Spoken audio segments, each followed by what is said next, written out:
Cherchez l'Éternel pendant qu'il se trouve, invoquez-le, tandis qu'il est prêt. Que le méchant abandonne sa voie, et l'homme d'iniquité ses pensées, qu'il retourne à l'Éternel, qui aura pitié de lui, à notre Dieu, qui ne se lasse pas de pardonner. Ésaïe 55, 6-7. Dieu dit, la miséricorde et la tolérance de Dieu ne sont pas rares, la vraie repentance de l'homme l'est.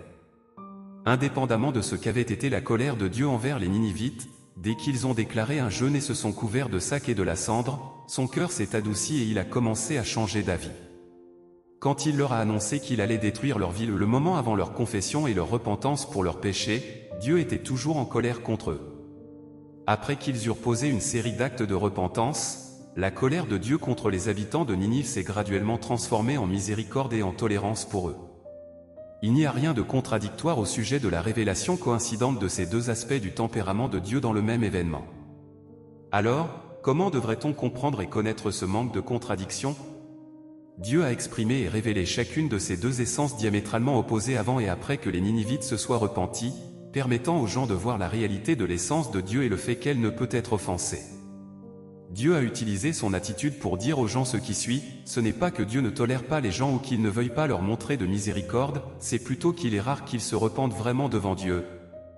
Et il est rare que les gens se détournent vraiment de leur mauvaise voie et abandonnent la violence dont leurs mains sont coupables.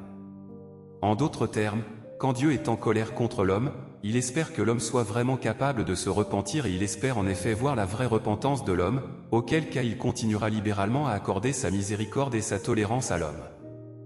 C'est dire que la conduite malfaisante de l'homme entraîne la colère de Dieu, tandis que la miséricorde et la tolérance de Dieu sont accordées à ceux qui écoutent Dieu et se repentent vraiment devant lui, à ceux qui peuvent se détourner de leur mauvaise voie et abandonner la violence dont leurs mains sont coupables.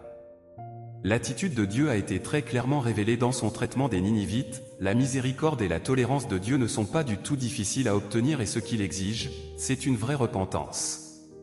Tant que les gens se détourneront de leur mauvaise voie et abandonneront la violence entre leurs mains, Dieu changera son cœur et changera son attitude à leur égard. Si la parole de Dieu a touché ton cœur, écris « Amen » dans les commentaires. Partage aussi ce message à ceux qui sont encore dans la lutte.